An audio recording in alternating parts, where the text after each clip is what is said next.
नमस्कार, आप देख रहे हैं पंजाब केसरी टीवी और मैं हूं रमेश आंडा। ट्राई सिटी अपडेट में आपका स्वागत है। सबसे पहले खास खबरें। 7वां वेतन आयोग लागू करने की मांग को लेकर कॉलेज टीचरों का गवर्नर हाउस को कूच, पुलिस ने रोका, ओएसडी ने लिया ज्ञापन। 3 बार कांग्रेस की पार्षद और डिप्टी मेयर रही शीला फूल सिंह ने थामा बीजेपी का हाथ, कई और नेता भी बीजेपी के हुए। और अवैध खनन करने वालों में माइनिंग विभाग की गाड़ियों में लगाए जीपीएस, मामला दर्ज कर पुलिस कर रही जीपीएस सिम लेने वाले व्यक्ति की तलाश। और अब खबरें विस्तार से। 7वें वेतन आयोग की मांग को लेकर कॉलेज टीचर लंबे अरसे से प्रदर्शन कर रहे हैं। इन लोगों का कहना है कि उन्हें यूजीसी में शामिल कर 7वें वेतन आयोग का लाभ नहीं दिया जा रहा, जो कि गलत है। इन लोगों ने यूजीसी से बाहर कर उन्हें 7वें वेतन आयोग की शर्तों के तहत वेतनमान दिए जाने की मांग को लेकर गवर्नर हाउस तक कूच करने का प्रयास किया, लेकिन रास्ते में ही इन्हें पुलिस ने रोक लिया।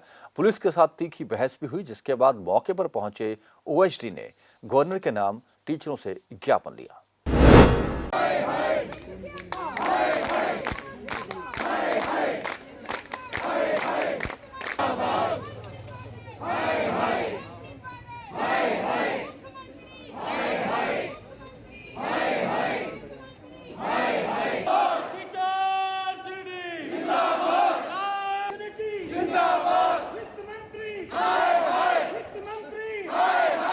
पीछे आ जाना।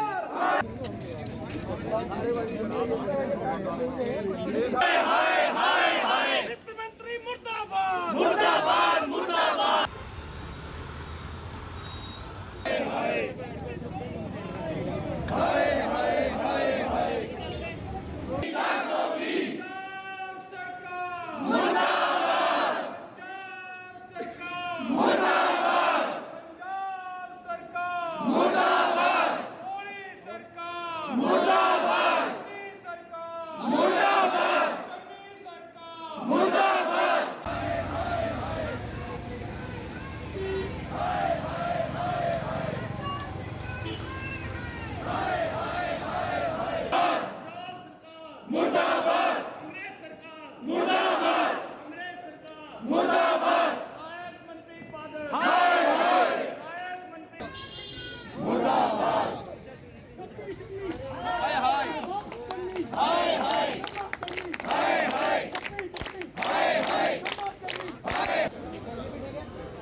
ये देखिए, दुर्भाग्यवश हमें अब ये स्ट्रीट्स जो भी चंडीगढ़ की बची हुई हैं या पंजाब की कोई भी सड़क है, मुझे नहीं लगता कि वो खाली है। बहुत सारे लोग रोष प्रदर्शन कर रहे हैं और टीचर्स जो काफ़ी दिनों से, काफ़ी महीनों से इस एजिटेशन को संजोए हुए हैं कि जो उनका बनता राइट है, 7th पे कमीशन, यूजीसी पे स्केल पूरी कंट्री में लागू हो चुके हैं। पंजाब में हम इतना प्रदर्शन करने के बाद भी सरकार अभी तक भी इस पे पता नहीं किस कारण चुप बैठी है। जो ऑटोमेटिकली राइट मिलने चाहिए वो अभी तक नहीं मिले। तो आज के दिन पूरे चंडीगढ़ के टीचर्स, कॉलेजेस के हैं, पंजाब यूनिवर्सिटी के हैं, वो सब एक जगह एकत्रित हो रहे हैं और यहाँ 26 सेक्टर गुरु गोबिंद सिंह कॉलेज से वो मार्च करेंगे गवर्नर हाउस तक। ये मेमोरेंडम की कापी है। तो मेमोरेंडम में हमने अपनी मांगें साफ लिखी हुई हैं कि जो पूरे कंट्री में जो पे कमीशन लग चुका है, अब पंजाब इसमें क्यों आनाकानी कर रहा है। टीचर्स को उनके मुद्दे हल करने चाहिए। और दूसरा, ये पे कमीशन के साथ ही साथ जो नई रिक्रूटमेंट वो कह रहे हैं, उनकी बड़ी ज़ोर से एडवर्टाइजमेंट कर रहे हैं, बट उन टीचर्स को जो स्केल दे रहे हैं वो यूजीसी की स्केल के मुताबिक नहीं है। उनको उनसे डीलिंक किया जा रहा है। इससे पूरा शिक्षा व्यवस्था है जो पंजाब की वो पटड़ी से उतर जाएगी। तो इसलिए ये विरोध प्रदर्शन इन दोनों मांगों के लिए है। नोरा साहब ने बहुत विस्तार से आपको बता दिया है। मैं 2-3 बातें यहाँ रखना चाहूँगा। बाबा साहब भीमराव अम्बेडकर जी ने एक एजुकेशन, एक हायर एजुकेशन की का एक सपना देखा था, जिसके बाद यूजीसी का निर्माण हुआ। और ये दुर्भाग्य है कि यूजीसी के अंतर्गत कश्मीर से कन्याकुमारी और गुजरात से अरुणाचल तक केवल एक ही स्टेट है, पंजाब, जिसने अपनी किस व्यवस्था से, किस दिक्कत की वजह से पे कमीशन लागू नहीं किया, जिसमें आपको पता है 39 मंथ करीब 153 करोड़ यूजीसी को ही देना है। आपने अच्छी बात कही कि शिक्षकों के चेहरे पर एक खुशी दिखी थी जब हम मनप्रीत बादल जी से भटिंडा में हमारे सीनियर टीचर्स का एक डेलीगेशन, जिसमें पूटा भी था, उन्होंने हमें केवल विश्वास नहीं दिया, उन्होंने कहा 30 तारीख को हम इसको करने जा रहे हैं। अब आप ही बताइए, सीनियर कैबिनेट मिनिस्टर हमारे सीनियर टीचर्स को और इन फ्रंट ऑफ कांग्रेस प्रभारी हरीश जी के सामने जब ये वक्तव्य दिया तो हमने तो मान लिया कि ये बात अब रिजॉल्व हो गई। लेकिन जब उसके बाद नहीं हुआ, हम चन्नी साहब से मिले, 28 को हम चन्नी साहब से मिले, 30 को हमारा इंतज़ार था।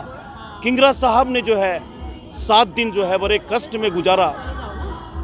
मुझे ये समझ में नहीं आता है कि पे कमीशन और डीलिंकिंग जैसे मसले से, डीलिंकिंग ऐसा एक खतरनाक इशू है जिससे पंजाब की पूरी शिक्षा व्यवस्था पटरी से उतर जाएगी।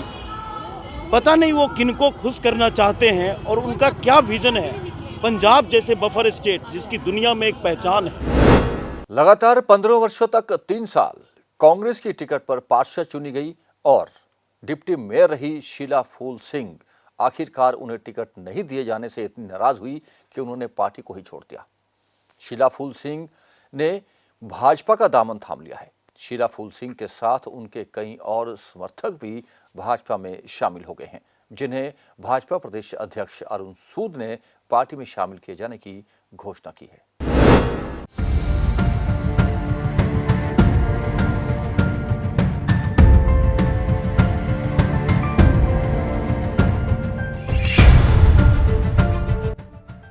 नेता पार्टी बदल रहे हैं, वहीं चुनाव से ठीक पहले कांग्रेस को बड़ा झटका लगा है। कांग्रेस से 15 साल तक पार्षद व पूर्व डिप्टी मेयर रह चुकी शीला फूल सिंह ने बीजेपी का दामन थाम लिया है। उनके साथ ही कांग्रेस के संगठन सचिव प्रेमपाल चौहान और अन्य कई कार्यकर्ता बीजेपी में शामिल हो गए। सभी को भाजपा अध्यक्ष अरुण सूद ने पार्टी ज्वाइन करवाई है। उन सबके बहुत बड़े नेता जो हैं, वरिष्ठ नेता प्रदेश लेवल के, आज भारतीय जनता पार्टी में शामिल हुए हैं। मैं आपको यकीन दिलाना चाहता हूं कि भारतीय जनता पार्टी ही एक सर्व समाज की पार्टी है, जिसमें सब वर्गों का, सब जातियों का सम्मान होता है और सही मायने में सबको प्रतिनिधित्व, सबको सम्मान और सबको आदर दिया जाता है। आपको बता दें कि शीला फूल सिंह धानक समाज से जुड़ी हैं और 3 बार कांग्रेस की टिकट पर जीत दर्ज की है। यहां तक कि साल 2016 में एमसी चुनावों में मोदी लहर के बावजूद जीत दर्ज की है। वहीं अब शीला फूल भाजपा का दामन थाम चुकी हैं और भाजपा को जिताने का दावा कर रही हैं। आज बहुत बहुत धन्यवाद करती हूँ। अरुण सूद मेरे भाई भी हैं, मेरे छोटे वीर भी हैं और एक परिवार भी है। इन्होंने आज मान सम्मान बढ़ाया और जो जितना जनता ने प्यार दिया मुझे, बहुत अच्छा प्यार मिला मुझे। और उसके आगे मैं 3 बार जैसे जीत के आई हूँ। मैं सबसे पहले मेरा धनास था, फिर मैं कझेड़ी 43, 52, 61, तीसरी बार फिर मेरे से 5 नंबर वार्ड से धनास और 25। और मैं विश्वास दिलाती हूँ जी आपसे, अरुण जी मेरे छोटे भाई, बिल्कुल ईमानदारी से और निष्ठा से, बिल्कुल तहे दिल से मतलब काम करूंगी और आपके साथ है मिलके चलूंगी। कांग्रेस के पूर्व संगठन सचिव प्रेमपाल चौहान पिछले 10 साल से कांग्रेस में थे। उनका कहना है कि कांग्रेस में परिवारवाद चरम पर है। कांग्रेस नेता पवन बंसल और सुभाष चावला पर कार्यकर्ताओं के साथ धोखा करने का आरोप लगाया है। वो संगठन को चलाने का अंतर है। कांग्रेस पार्टी परिवारवाद की जो राजनीति करती है और इसीलिए कहीं ना कहीं पूरे देश से खत्म होती जा रही है। और बीजेपी की जो सोच है वो कार्यकर्ता को मजबूत और संगठन को मजबूत करने का काम करती है। इसकी एक जीती जागती मिसाल जो मैंने देखी वो हमारे अध्यक्ष जी अरुण सूद जी ने की है। जिस तरीके से सुभाष चावला जी ने खुद की सीट के लिए भी तैयारी कर रखी थी और अपने बेटे को भी टिकट देने की तैयारी की थी, और अध्यक्ष होते होते अपने बेटे को भी लड़ा रहे हैं वो। अब पवन कुमार बंसल जी इतने बड़े ओहदे पे बैठने के बाद भी मनीष बंसल को बिना किसी पदाधिकारी के सभाओं में भेज रहे हैं, आने वाले चुनाव के लिए तैयारी कर रहे हैं। मतलब वो त्याग नहीं देना चाहते, परिवार में ही सारी चीज़ रखना चाहते हैं। तो इस तरीके से जो अरुण सूद जी का जो त्याग है अपने वार्ड से, ये एक मिसाल है, क्योंकि ये युवाओं की पार्टी है, युवाओं को महत्व देती है। अरुण सूद जी ने अपनी जीती हुई सीट युवा अध्यक्ष को जो दी है, इसके लिए मैं अरुण सूद जी का बहुत बहुत धन्यवाद करता हूँ। ये बहुत बड़ी बात है। कांग्रेस में टिकट न मिलने से नाराज चल रहे नेताओं और कार्यकर्ताओं ने भाजपा का हाथ थाम लिया है, जिसका खामियाजा कांग्रेस को नगर निगम चुनाव में भुगतना पड़ सकता है। पंजाब केसरी टीवी के लिए चंडीगढ़ से भागवत सिंह की रिपोर्ट। पंचकुला में अवैध रूप से माइनिंग करने वालों के हौसले इस कदर बढ़ गए हैं कि वो माइनिंग अधिकारियों की लोकेशन तक पता लगा लेते हैं। खनन करने वाले इस गैंग ने माइनिंग विभाग के अधिकारियों की गाड़ियों में जीपीएस फिट कर दिए हैं, ताकि उनके माइनिंग रोकने के लिए आते हुए पहले ही उन्हें पता चल जाए और वे वहां से फरार हो जाएं। ऐसा ही एक जीपीएस एक माइनिंग अधिकारी की गाड़ी में मिला, जिसने पुलिस को इसकी शिकायत की है। पुलिस से मामला दर्ज कर लिया और तलाश की जा रही है उस व्यक्ति की जिसके नाम से ये जीपीएस सिम जारी किया गया था। एक कंप्लेंट हमारे को प्राप्त हुई थी, तो उसमें एक जीपीएस था और जीपीएस के अंदर एक सिम डला हुआ था। तो अभी हमने आगे साइबर में डिटेल के लिए भेजा हुआ है। जैसे भी आगे उसकी डिटेल आती है तो उसके बाद उसमें हम कार्रवाई करेंगे। तो किसकी गाड़ी में लगाया गया था सर? ये माइनिंग डिपार्टमेंट की गाड़ी में। कोई अधिकारी था इसका? हाँ जी, माइनिंग अफसर की गाड़ी है ये। तो क्या लगता क्या है अभी, उन्होंने क्या अपनी कंप्लेंट में क्या दिया है अभी? कंप्लेंट में तो यही है कि किसी ने ट्रैकर लगाया है, वह लोकेशन ट्रैक करने के लिए जी। तो हो सकता है मे भी ये खनन माफिया ने लगाया हो। तो अभी एक बार पहले डिटेल लेके आगामी कार्यवाही इसमें करेंगे। तो अभी जांच में कुछ निकल के आया, कुछ जानकारी मिल पाई है सर? नहीं, जांच में अभी वो डिटेल प्राप्त करेंगे, उसके बाद ही, अभी कुछ नहीं आया। डिटेल में प्राप्त करने के बाद ही उस पर जानकारी मिलेगी उसकी। तो जो जीपीएस सिम की बात की जा रही है, उसकी भी जांच की जा रही है साइबर से? हाँ जी, उसी के बारे में जांच की जा रही है। उसके बाद ही जैसा पता लगेगा किस आदमी का है या जैसे किसने लगाया है, उसकी फिर हम आगे प्रॉपर इन्वेस्टिगेट करेंगे उसको। नाम है राम दरबार, लेकिन गंदगी का है यहाँ अंबार। जी हाँ, चंडीगढ़ के राम दरबार निवासी इन दिनों कूड़े के ढेरों के बीच रहने को विवश हैं। इन लोगों का ये कहना है कि वह कई बार यहाँ लवारिस मवेशियों की समस्याओं से भी जूझते रहे हैं। उन्होंने इस संबंध में संबंधित अधिकारियों से कई बार शिकायत की, लेकिन उन्हें इससे निजात नहीं मिल रही। यह आवारा मवेशी कई बार यहाँ वाहन चालकों को भी घायल कर चुके हैं और बच्चों पर हमला भी कर चुके हैं, लेकिन बावजूद इसके किसी ने इस ओर ध्यान नहीं दिया। इन लोगों का यह कहना है कि इस बार नगर निगम चुनावों में जो भी उनकी समस्याओं की ओर ध्यान देगा, वह उसी के पक्ष में वोट करेंगे।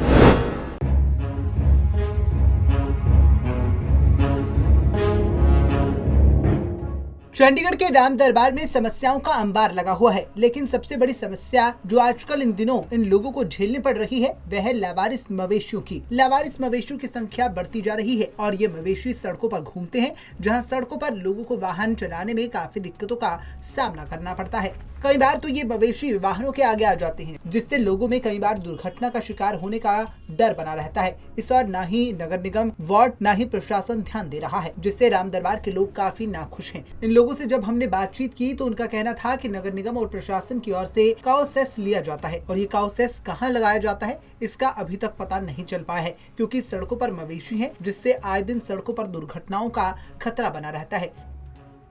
वो इस तरफ बिल्कुल बेअंदाज बेनज़र है, वो जिनकी तरफ ध्यान ही नहीं है। शहर में यही नहीं, शहर में सारी जगह देखो पशु ऐसे ही चरते हैं जैसे अब चल रहे हैं। मैं बल्कि अभी एक्सीडेंट होने से बच गया। अब कितने पशु यहाँ घूम रहे हैं, रोड क्रॉस कर रहे हैं, जिससे उधर कोई ध्यान नहीं, कोई कुछ नहीं। जबकि चंडीगढ़ प्रशासन ने सभी जानवरों पर, पशुओं पर बैन लगा रखा है, उसके बावजूद भी अब देख लो यहाँ सामने राम दरबार है, जिसमें गायें तो इतनी घूमती रहती हैं जिसकी कोई हद ही नहीं। 24 घंटे एक्सीडेंट होने का खतरा रहता है जी। आप भी बड़ी मुश्किल से बचे हैं। अभी बड़ी मुश्किल से बचा हूँ जी मैं, क्या करें, हर बार ही कंफ्यूज कर देते हैं। तो गायें ऐसी घूमती रहती, गायें ऐसे ही घूमती हैं जी। वो तो है ही सर, क्या करें, बच्चे संभालने पड़े एकदम ही खड़े पैर, नहीं तो गिर जाते, एक्सीडेंट होता है बुरी तरह से। ये डेली का काम है, सरकार कुछ करती नहीं, हम क्या करें फिर इसमें, बताओ। नुकसान तो काफ़ी है। ये गायें लोग पालते हैं और इनका दूध निकाल कर छोड़ देते हैं यहाँ पे रोड पे घूमती है, एक्सीडेंट भी हो सकता है इससे। पकड़ते भी होंगे पर फिर छोड़ देते हैं, मेरे ख्याल से ले आते होंगे छुड़वा के बंदे। ये तो देखो अगर किसी का हादसा हो गया तो नुकसान ही है। गौरतलब है कि राम दरबार में लगातार लोगों को आ रही मवेशियों से परेशानी को लेकर लोगों ने चिंता जाहिर की है और नगर निगम द्वारा और प्रशासन से इस और ध्यान देने की मांग की है। वहीं अब देखना ये होगा कि इस मामले में नगर निगम और प्रशासन कब तक ध्यान देता है। पंजाब केसरी टीवी के लिए चंडीगढ़ से कुलदीप कुमार की रिपोर्ट। चंडीगढ़ नगर निगम चुनावों में आरोप प्रत्यारोप का सिलसिला जारी है। विपक्ष भाजपा को इस मुद्दे पर भी घेर रहा है कि सांसद किरण खेर पिछले 2 वर्षों से शहर से बाहर हैं। शहर के विकास कार्यों में उनका कोई योगदान नहीं रहा, किसी भी कार्यक्रम में वह शामिल नहीं हुई और मुंबई में बैठकर ही राजनीति कर रही है। उन्होंने कहा कि जब सांसद ही शहर से बाहर हैं तो काउंसलर क्या कर पाएगा।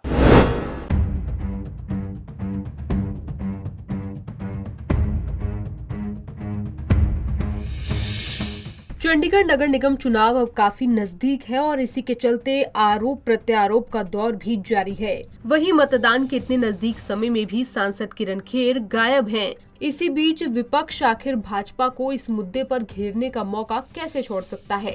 कांग्रेस हो या आम आदमी पार्टी, दोनों ही पार्टियों का आरोप है कि सांसद किरण खेर पिछले 2 साल से शहर से गायब हैं। वो शहर के किसी भी विकास कार्यों में शामिल नहीं हो पाई और न ही लोगों के बीच गईं। कोरोना काल में जब लोग भारी विपत्ति में थे उस समय भी किरण खेर कहीं नहीं दिखी और इसी को लेकर विपक्षी भाजपा पर हावी हैं और नगर निगम चुनाव में इस मुद्दे को उठा रहे हैं। शहर कांग्रेस अध्यक्ष सुभाष चावला ने कहा कि भाजपा हर चीज के लिए कांग्रेस को जिम्मेदार बताती है, जबकि उनकी खुद की सांसद शहर से गायब हैं। कोरोना काल में जब जनता मुश्किल में थी तब भी वो जनता के बीच नहीं थी। उन्होंने यहाँ तक कह दिया कि भाजपा की तरफ से ये कहा गया है कि वो बीमार है, लेकिन वो मुंबई में रियलिटी शो की शूटिंग कर रही है। देखिए, आदमी कब भागता है सवालों से जब उसने कुछ ना किया हो। किरण खेर जी 14 में बनी थी, 5 साल वो और 2.5 साल 3 साल ये। 14 का भी कार्यकाल उनका बिल्कुल बेकार रहा और ये 2.5 साल में तो एक बहाना है उनके पास कि मैं बीमार हो गई। हमने 1.5 साल उनके बारे में कोई शब्द नहीं बोला। हमने अपनी पार्टी को भी कह दिया कि जो आदमी बीमार है किसी भी पार्टी का हो, संवेदना होनी चाहिए। लेकिन जिस दिन से हमें ये पता लगा कि अब वो रियलिटी शो भी करने लग गई हैं, वर्चुअल मीटिंग भी कर रही हैं, उद्घाटनों में भी वो ऑनलाइन हो रही हैं, तो क्या चंडीगढ़ की किसी प्रॉब्लम के लिए वो गवर्नर साहब से ऑनलाइन नहीं हो सकती थी? आती अब क्योंकि क्यों नहीं आ रही वो कि अब जो लोगों ने 7 साल का जवाब पूछना है कि आपने 7 साल में क्या क्या किया है, क्यों टैक्स लगाए इतने, क्यों पानी के रेट बढ़े, क्यों आप सेंटर से पैसा नहीं ला पाए, क्यों इतना भ्रष्टाचार हुआ। ये सारे सवालों का जवाब लोकतंत्र में किसने देना है? सत्ताधारी पार्टी ने। सत्ताधारी पार्टी में कौन है? किरण खेर जी हैं। और मैं दूसरा सवाल करता हूँ कि मान लीजिए वो 2 साल बीमार रही, जब वो 14 में या 19 में वोट मांगने आई थी तो क्या संजय टंडन साथ नहीं आए थे? क्या अरुण साथ नहीं आए थे? क्या पार्टी के दूसरे नहीं आए थे? क्या उनकी जिम्मेवारी नहीं बनती आज कि उनके बिहाफ पे वो जवाब दें? आज किस मुंह से संजय टंडन जाके वोट मांग रहे हैं लोगों की? किस मुंह से जाके अरुण सूद मांग रहे हैं? बताएं ना कि हमारी एमपी ने ये नहीं किया या वो नहीं कर पाई, तो हम उसके लिए माफ़ी मांगते हैं। वहीं आम आदमी पार्टी के चंडीगढ़ से संयोजक प्रेम गर्ग ने कहा कि पिछले 2.5 साल से एमपी साहिबा गायब हैं, उन्हें शहर से प्यार नहीं है। टीवी पे देख सकते हैं, वो क्यों नहीं लोकल में क्यों नहीं आते? अगर टीवी पे आ सकते हैं, वहाँ पे अपने शो भी अटेंड कर सकते हैं, तो यहाँ पे आके उनको पार्टी के साथ खड़े होना चाहिए ना। जनता के साथ तो खड़े नहीं, ना पार्टी के साथ खड़े हैं इस वक्त। ये सारा चंडीगढ़ ये तो सवाल पूछ रहे हैं कि चंडीगढ़ में तो जो लोकल एमपी हैं हमारे, वो तो गायब हो गए। ठीक है, बीमारी हुई है, हम भी चाहते हैं कि वो जल्दी से जल्दी स्वस्थ हों, लेकिन अगर वो आने की कंडीशन में है चंडीगढ़ में तो उनको आना चाहिए। विपक्षी ही नहीं, पिछले 1.5 साल से ज्यादा समय से शहर की जनता भी भाजपा से बार बार एक ही सवाल कर रही है कि सांसद आखिर कहां हैं। अब देखने वाली बात होगी कि सांसद किरण खेर की गैर मौजूदगी का खामियाजा क्या भाजपा को चुनाव में भुगतना होगा। पंजाब केसरी टीवी के लिए चंडीगढ़ से भगवत सिंह की रिपोर्ट। रविवार देर शाम किसान नेता राकेश टिकैत चंडीगढ़ पहुंचे हुए थे। वे यहां मटका चौक पर बैठे बाबा लाभ सिंह से मिलने आए और उन्हें यहां से धरना खत्म करने के लिए कहा। इस मौके पर उनके सैकड़ों समर्थक भी मटका चौक पर पहुंचे हुए थे। राकेश टिकैत ने चुनाव लड़ने की बात पर कहा कि किसान संगठनों ने ऐसा अभी मन नहीं बनाया है, ना ही इसकी कोई घोषणा की है। उन्होंने कहा कि यदि कोई किसान इंडिविजुअल रूप से चुनाव लड़ना चाहता है तो उसे रोका नहीं जाएगा।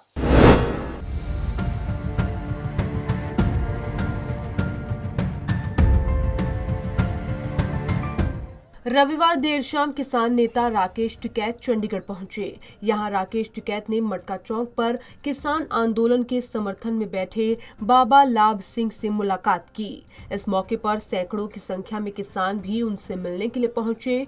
मटका चौक पर राकेश टिकैत का जोरदार स्वागत किया गया। इस मौके पर राकेश टिकैत ने कहा कि किसानों का संघर्ष 1 साल तक चला और अंत में किसानों की जीत हुई। आखिरकार सरकार को किसानों के आगे झुकना ही पड़ा। वहीं चुनाव लड़ने के मुद्दे पर बात करते हुए उन्होंने कहा कि इस बारे में किसान संगठनों की ओर से फिलहाल कोई फैसला नहीं किया गया है। जो किसान राजनीति में जाना चाहे या चुनाव लड़ना चाहे वो अपनी खुद की जिम्मेदारी पर ऐसा कर सकता है। उन्होंने कहा कि जो किसान चुनाव लड़ना चाहे वो लड़ सकता है, लेकिन राजनीति से दूर रहना ही बेहतर होगा। 1 साल में देखो राजनीति में किसानों ने बहुत ट्रायल करा, पहले वो सक्सेसफुल नहीं हो पाया। एक प्रेशर ग्रुप का काम हो वहाँ पे कोई तरह की बातें तय नहीं कोई हुई। ये सियासत में जाए बीजेपी क्या होता है, बीजेपी चैलेंज कर रही है कि आप लोगों को अगर लोग नहीं पसंद करते हैं, ये मैनिपुलेट किया गया है तो हमारे साथ वे तो वो काम करते हैं ना, वे तो भड़का रहे। आंदोलन प्रेशर ग्रुप का काम है। अभी 1 साल से जो गया तो पूरा देश का किसान, मजदूर, आदिवासी, जाति धर्म को बुला के हो गया। इलेक्शन लड़ोगे तो जाति धर्म भाषा ये सब चीज आड़ा आएगी और किसी लोगों को वही तजर्बा लेना तो तजर्बा लेके हमारे लिए तो सारे बराबर है। मिलते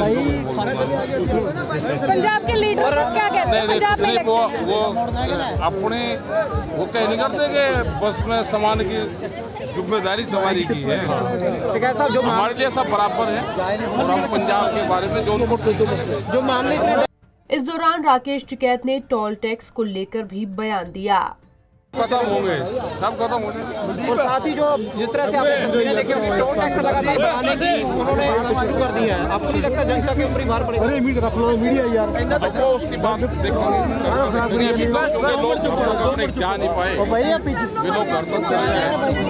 15-20 तारीख तक सारी स्थिति क्लियर होगी, उसके बाद में फिर देखेंगे क्या क्या चीज बढ़नी क्या करनी।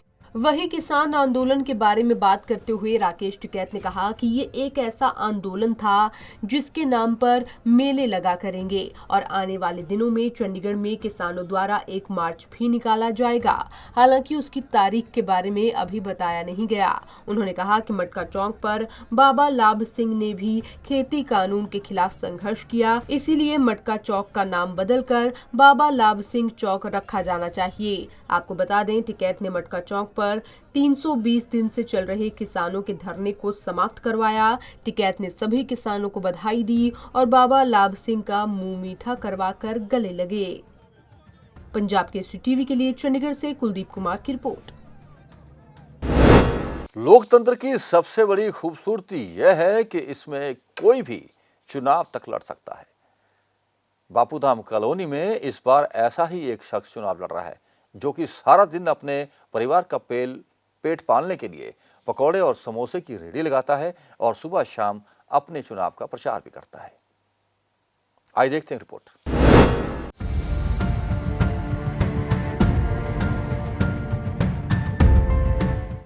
गले में साफा पहने समोसे बनाते हुए इस शख्स को देखकर आपके जहन में कई सवाल उठ रहे होंगे। आप सोच रहे होंगे कि ये व्यक्ति किसी राजनीतिक पार्टी से संबंध रखता है या फिर अगर समोसे ही बनाते हैं तो क्यों गले में चुनाव चिन्ह वाला साफा पहने हुए हैं। लेकिन हम आपको बताते हैं कि आखिर माजरा क्या है। दरअसल 24 दिसंबर को चंडीगढ़ नगर निगम के चुनाव होने जा रहे हैं। चुनाव में भाजपा, कांग्रेस, आप और शिरोमणि अकाली दल के अलावा कई आजाद प्रत्याशी भी मैदान में हैं। वहीं बापूधाम कॉलोनी के वार्ड नंबर 3 से समोसे बेचने वाले अखिलेश सक्सेना भी चुनावी रण में उतरे हैं। आपको बता दें कि अखिलेश समोसे पकोड़े बनाकर ही अपने घर का गुजर बसर करते हैं। अब अखिलेश किन मुद्दों और रणनीति को लेकर चुनावी मैदान में उतरने जा रहे हैं, वो आप खुद ही सुनिए।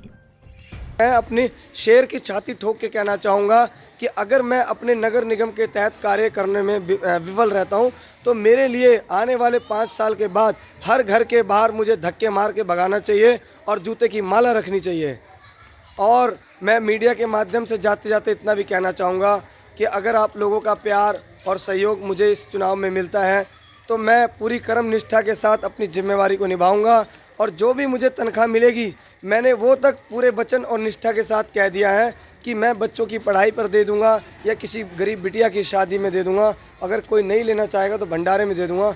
मेरे लिए नगर निगम का पैसा और बापू धाम के भविष्य और बापू धाम को बेचकर खाना मेरे लिए हराम है और मैं इन्हीं कर्म निष्ठा भाव के साथ निस्वार्थ सेवा के साथ चुनाव में उतरा हूँ। बापू धाम को पहले ही दिन से आपके सामने दिखाऊंगा कि 1 नंबर का काम किस प्रकार किया जाता है और आज तक कोरोना काल में भी हमें जो लज्जित की निगाहों से देखा गया है बाहर, मैं उन सब चीज़ों में भी बहुत अच्छे सुधार करूंगा और ताकि मेरे बापू धाम का नाम आने वाले शहर में सबसे टॉप में सफाई में या सुरक्षा व्यवस्था या महिला सुरक्षा जिस भी वर्ग में हमारा नाम गिना जाए तो सबसे टॉप वर्ग में बापू धाम का नाम गिना जाए।